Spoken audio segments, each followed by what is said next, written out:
Bruce Lee stands alone in the center of a worn wooden floor, arms folded across his chest, watching 400 students move through forms with varying degrees of precision. The year is 1967. The location is a converted warehouse in Oakland, California on 3rd Street, near the docks where cargo ships groan against their moorings and seagulls scream overhead. The space smells of sweat, old wood, and the faint salt tang carried in through windows cracked open despite the February chill. He is 26 years old, 5 feet 7 inches, 135 pounds.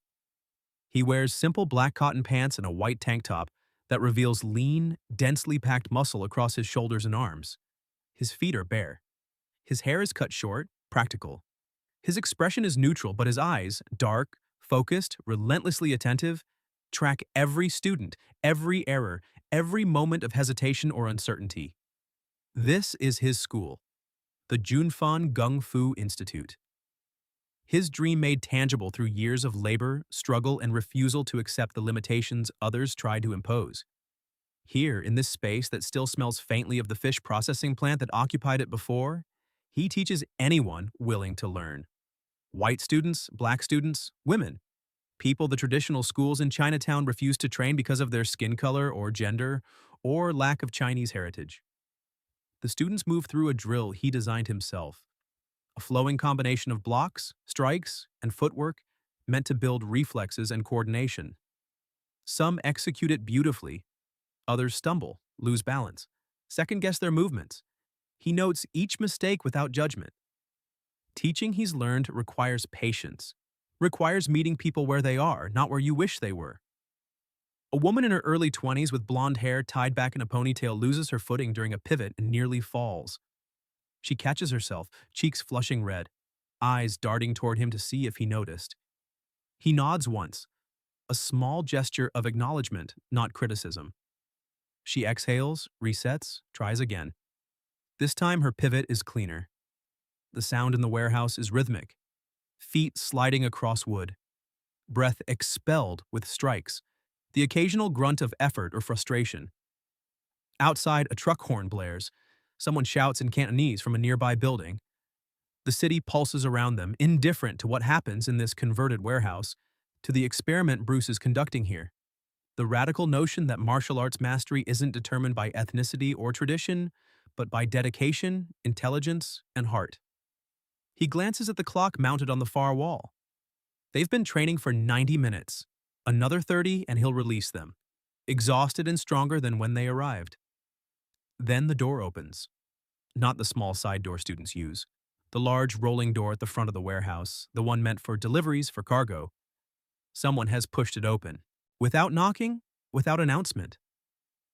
Afternoon sunlight floods in, momentarily blinding, and a figure steps through, silhouetted against the brightness. The students nearest the door stop mid-form, turning to look. The disruption ripples outward. More students pause, confused. Bruce remains still, watching, as the figure resolves into clarity. A man, late 40s, perhaps 50, tall, over 6 feet, with broad shoulders and a thick chest. He wears traditional Chinese martial arts attire, black silk pants, a buttoned silk jacket with frog closures, black cloth shoes. His hair is gray at the temples, slicked back with oil. His face is hard, weathered, with deep lines carved around his mouth and eyes. He carries himself with the kind of certainty that comes from decades of never being contradicted, never being challenged, never being told no. Behind him, 3 younger men file in. Students, clearly. They wear similar traditional clothing. They position themselves flanking their teacher, arms crossed, faces set in expressions of practiced intimidation. The warehouse has gone quiet. 400 students stand frozen, mid-movement, watching. Bruce doesn't move, doesn't speak. He simply waits, his gaze steady on the man who has entered his school without permission, without respect. The older man surveys the space slowly, deliberately. His eyes move across the students, white faces, black faces, brown faces, women, and his lip curls slightly. Disgust, thinly veiled. When his gaze finally settles on Bruce, he lets the silence stretch for several long seconds before speaking. His voice is deep, heavily accented, loud enough to carry across the entire warehouse. "You are Lee Jun Fan. Not a question, a statement.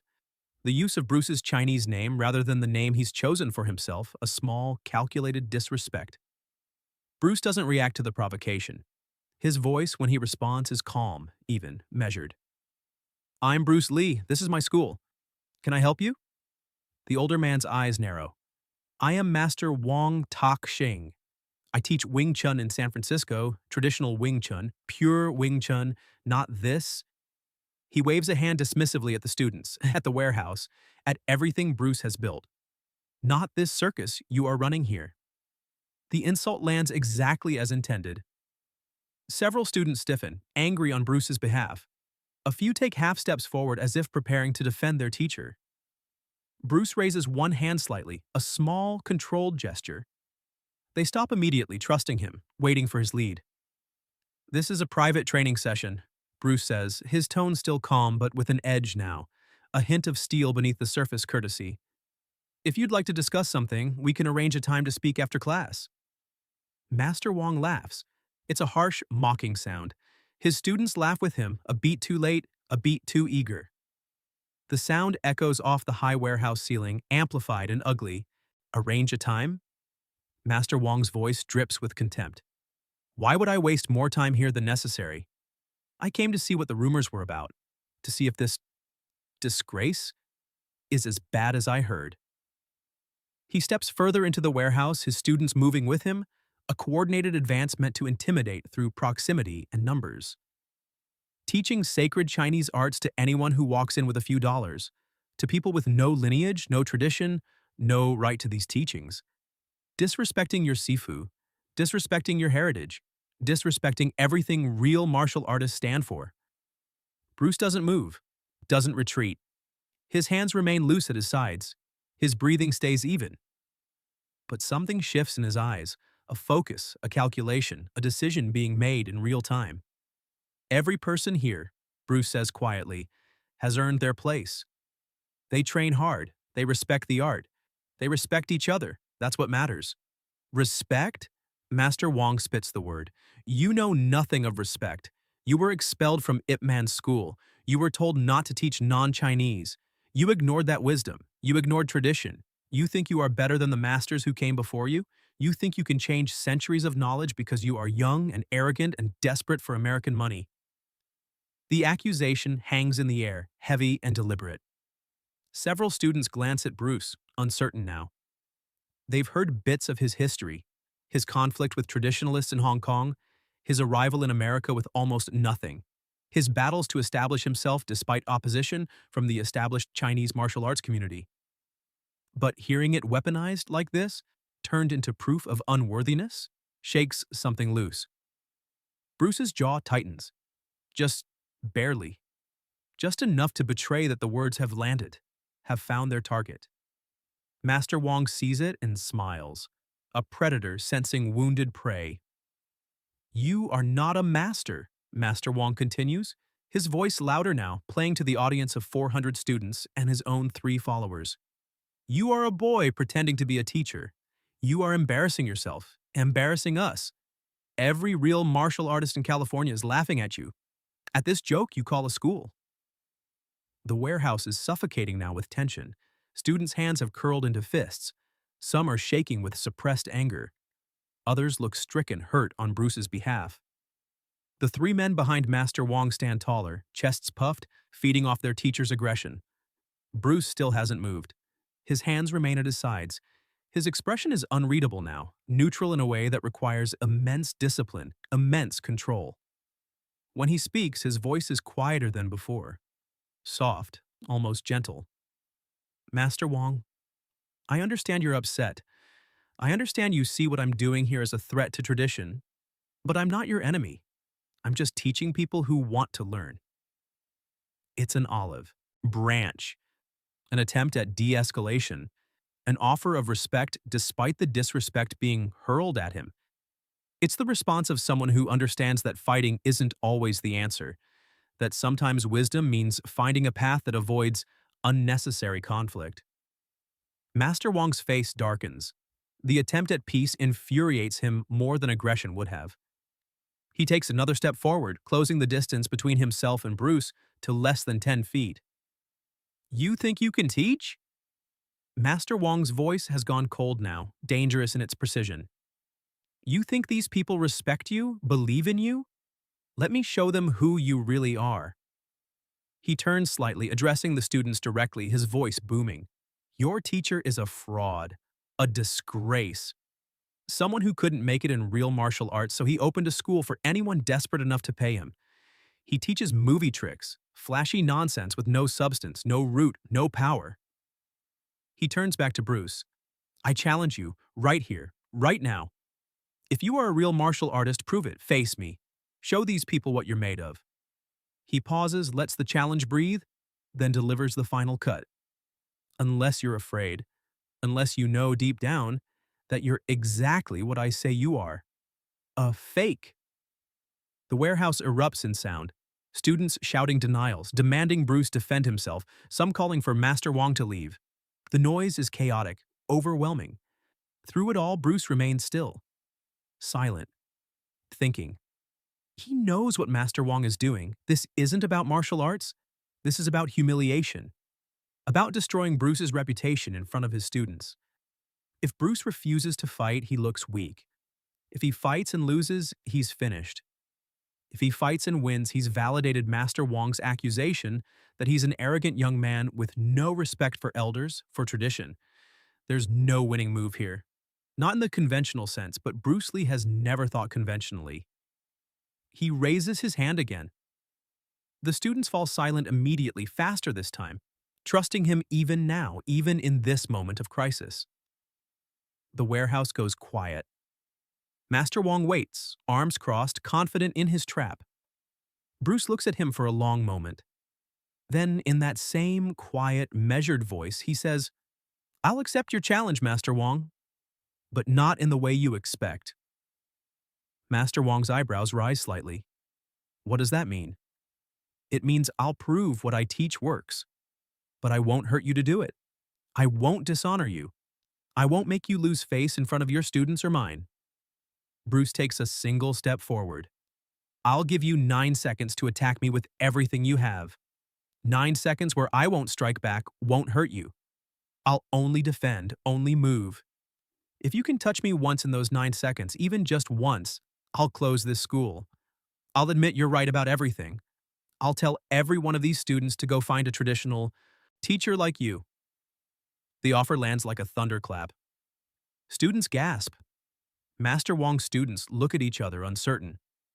Master Wong himself stares at Bruce, trying to determine if this is a trick, a trap, or genuine. 9 seconds, Bruce repeats. That's all. You attack.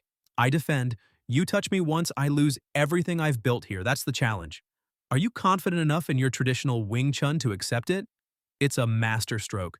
Bruce has turned the trap back on Master Wong. If Wong refuses, he looks like a coward in front of everyone. If he accepts and fails to land a single touch in 9 seconds, he's humiliated beyond recovery. And Bruce has structured it so that even if he dominates the exchange, he's not disrespecting an elder. He's simply demonstrating defense, not offense. He's framed the entire confrontation in terms that make him look humble and Master Wong look like the aggressor. Master Wong's face flushes red. His hands clench at his sides. He's trapped now, just as he tried to trap Bruce. His students are watching. Bruce's students are watching. He can't back down without losing everything. 9 seconds, he finally says, his voice tight. I'll need less than that to prove you're a fraud. Bruce nods once. He walks to the center of the open floor space, the same spot where he was standing when Master Wong first entered. He turns to face the older man. His hands remain at his sides. His stance is neutral, relaxed, almost casual. One of Bruce's students, a young man with shaggy brown hair, maybe 20 years old, pulls out a stopwatch from his gym bag. His hands are shaking. He holds it up, showing Bruce. Bruce nods. Master Wong removes his silk jacket slowly, deliberately, handing it to one of his students. Beneath it, he wears a white undershirt. His arms are thick, muscular, scarred from decades of training. He rolls his shoulders, cracks his neck, settles into a Wing Chun stance, knees bent, hands positioned in the center, weight evenly distributed. The warehouse is absolutely silent now. 400 people holding their breath. The student with the stopwatch looks at Bruce. Bruce nods. Begin, the student says, and clicks the timer. Master Wong explodes forward with shocking speed for a man his age and size. His lead hand shoots out, a chain punch, the signature Wing Chun technique, designed to overwhelm through sheer volume and speed. 3 punches in rapid succession aimed at Bruce's face and chest. Bruce isn't there. He's moved, shifted his weight, rotated his torso, created absence where Master Wong strikes expect presence. Master Wong adjusts instantly, pivoting, throwing an elbow strike toward Bruce's temple. Bruce dips under it, his head tilting just enough for the elbow to pass through empty air inches above his scalp. Master Wong doesn't pause. He flows into a low sweep, trying to take Bruce's legs out from under him. Bruce lifts his lead foot, half an inch. The sweep passes harmlessly beneath. He sets his foot down in a different position, his weight already shifting for the next movement. 3 seconds gone. Master Wong is breathing harder now, frustration creeping into his movements. He charges forward, throwing a combination, punch, palm strike, grab attempt. He's trying to overwhelm, to corner, to force contact through sheer aggression. Bruce moves like water, like smoke. Every attack finds nothing. He doesn't block. Blocking implies resistance. Implies force meeting force. He simply isn't where the attacks land. His movements are minimal, economical, precise. 6 inches here, 3 inches there. A rotation of his hips. A lean backward. A sidestep so subtle it's almost invisible. 6 seconds gone. Master Wong's face is red now, sheened with sweat. His breathing is ragged. His students watch in growing horror. Bruce's students watch in awe, in vindication, in pride. Master Wong throws everything he has left into one final assault. A wild, desperate combination of strikes, grabs, kicks. He's abandoned technique now, abandoned strategy. He's just trying, with everything he has, to make contact. Any contact. A brush of fingertips against cloth, anything. Bruce moves through the chaos like he's dancing, like he's demonstrating a form for students, unhurried and precise. Master Wong's fist comes within centimeters of Bruce's jaw. Bruce's head tilts. The fist continues past. Time! The student with the stopwatch shouts. 9 seconds, exactly. Master Wong stands frozen, bent forward. Off balance, arms extended, chest heaving. Bruce stands 3 feet away, hands still at his sides, breathing normally, not a hair out of place. The silence in the warehouse is absolute. Master Wong straightens slowly. His face has gone from red to pale. His hands drop to his sides. His 3 students won't meet his eyes. 400 of Bruce's students stare, witnesses to something they'll remember for the rest of their lives. Bruce doesn't gloat, doesn't smile, doesn't celebrate. He simply looks at Master Wong with an expression that might be compassion, might be sadness. Master Wong, Bruce says quietly, you're not a fraud. You're skilled. You're experienced. You've trained for decades, but you're trapped in tradition. You're so committed to the way things have always been done that you can't see other possibilities. You came here expecting to fight a version of martial arts, you understand? But what I teach isn't about styles. It's about adaptability. About responding to what is, not what you expect. Master Wong stares at him. Something is crumbling behind his eyes, certainty maybe, or pride. The foundation he's built his identity on is cracking. You challenged me, Bruce continues, because you thought I was disrespecting tradition. But I honor tradition by learning from it, then evolving beyond it. That's not disrespect. That's growth. That's what martial arts is supposed to be, a living thing, not a fossil. He takes a step closer. His voice drops lower, meant only for Master Wong now, though everyone strains to hear. You said I teach anyone who walks through my door. You're right, I do. Because I was that person once. I was the one traditional schools rejected. I was told I couldn't teach non-Chinese. I was told I was dishonoring my heritage. And I decided that if the heritage required me to exclude people based on their skin color or gender,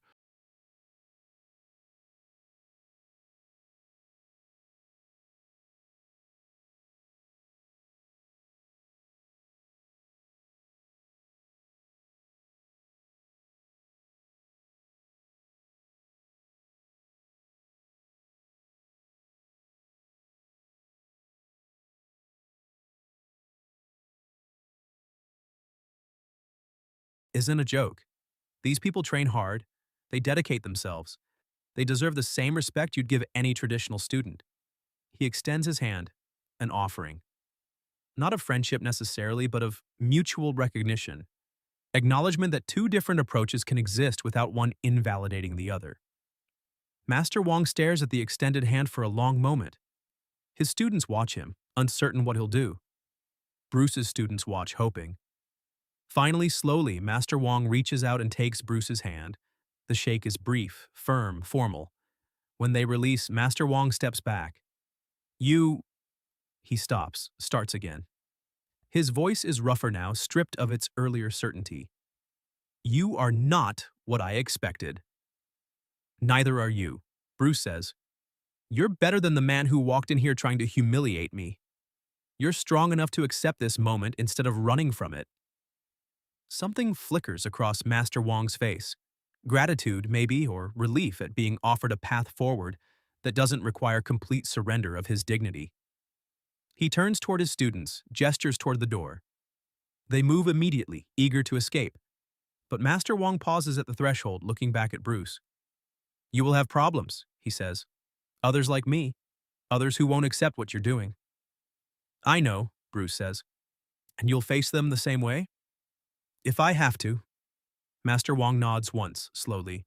Then he's gone, stepping out into the Oakland afternoon with his students trailing behind him.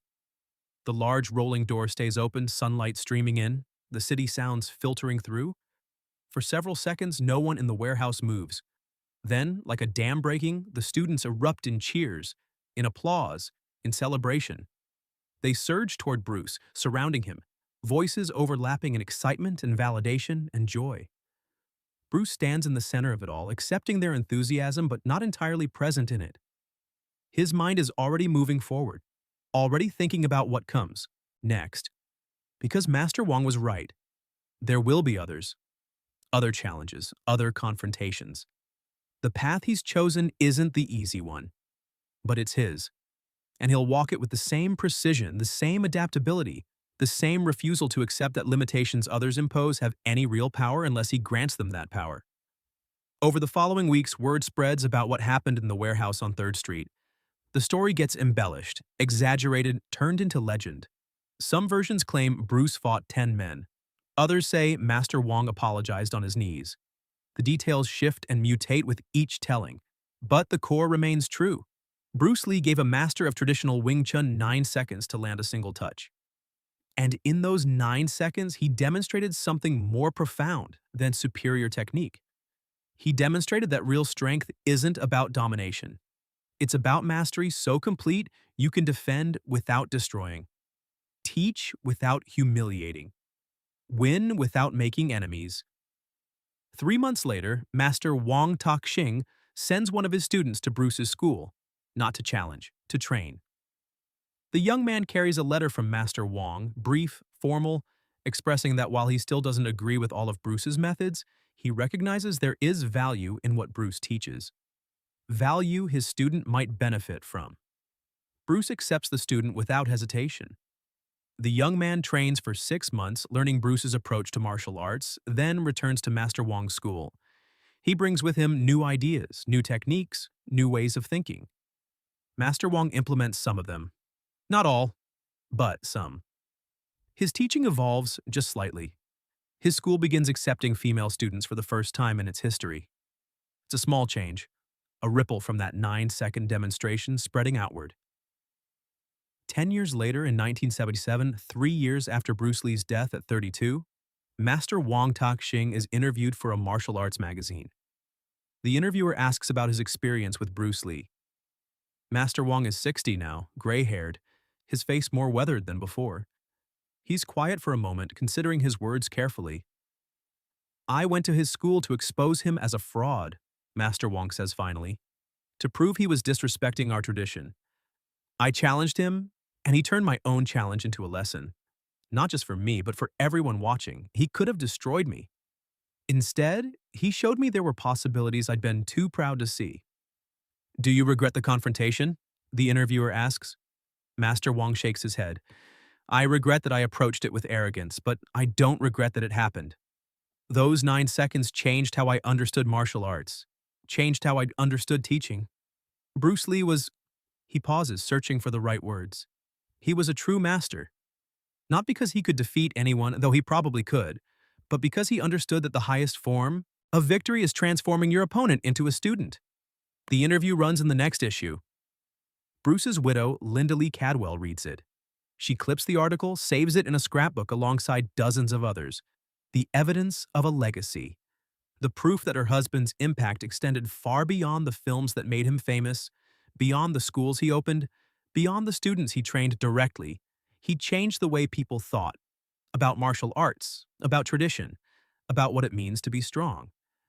But here's the question you need to ask yourself right now as you read this. Think about the last time you won an argument. The last time you were proven right, vindicated, validated. What did you do with that victory? Did you use it to build up the person who was wrong or to tear them down further? Did you extend grace or did you gloat? Bruce Lee could have humiliated Master Wong, could have struck him, dominated him, broken him physically and psychologically in front of 400 witnesses. No one would have blamed him. Master Wong came into his school uninvited, hurled insults, challenged him, tried to destroy everything he'd built. Bruce had every right to destroy him in return. But he didn't. He gave Master Wong 9 seconds to prove his point, and when Master Wong couldn't, Bruce didn't celebrate, didn't mock, didn't make an enemy. He offered a hand, offered a lesson, offered a path forward. Think about the power in that choice, the discipline required, the vision to see beyond the immediate moment to the long-term consequences, to understand that how you treat people when you win defines you more than the victory itself. Who in your life have you defeated? Proven wrong? Humiliated? What would change if you treated those moments the way Bruce treated his 9 seconds with Master Wong? Real strength isn't about how hard you can hit. It's about knowing you could hit and choosing not to. It's about transforming confrontation into connection, enemies into students, moments of conflict into opportunities for growth. Bruce Lee understood something most people spend their entire lives never learning. The most important battles aren't against other people. They're against your own ego, your own need to be right, your own desire to make others feel small so you can feel big. He won that battle in 9 seconds without throwing a single strike. The question is, can you